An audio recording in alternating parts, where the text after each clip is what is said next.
Running and mental health go together like peanut butter and jelly.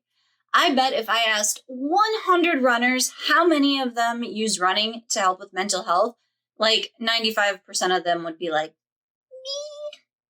I know I use it for anxiety, depression, and ADHD. Do you run or work out for your mental health? Let me know in the comments because I bet my guess of 95% runners is pretty darn accurate.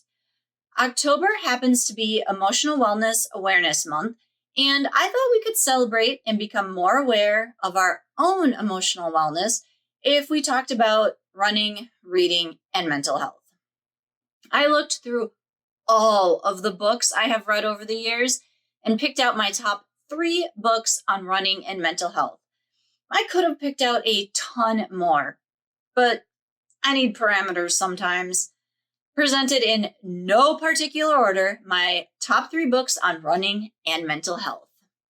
First up, Running is My Therapy by Scott Douglas. He looks at the relationship between running, anxiety, and depression. And he does a great job of mixing in his own and others' struggles, along with studies to show how running can help ease anxiety and depression. Douglas explains the scientific stuff in a way that is easy to understand and not boring. Even if you know all of this information already, it is a nice refresher. And I think all of the personal stories help illustrate that you're not alone.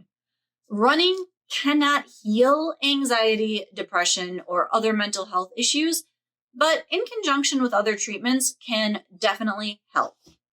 Next up, Strong by Kara Goucher. Goucher guides you through overcoming self-doubt and how to build confidence. She and other professional runners share their tips, techniques, personal stories, and she includes input from sports psychologists. There are plenty of included activities to guide you through building yourself up. I even followed her journal technique for a while after I read this one, and it might be time to revisit that and start using it again. Lastly, I picked out Let Your Mind Run by Dina Castor. This book somehow unlocked my mind. For some reason, I really connected to her. And after I finished her book, I put what she talked about into practice.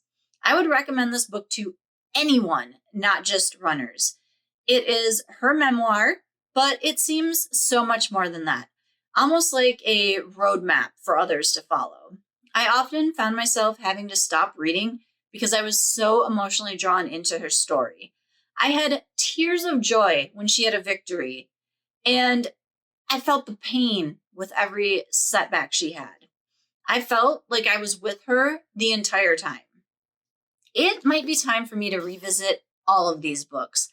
I had forgotten how great they are and how they really helped my running when I read them.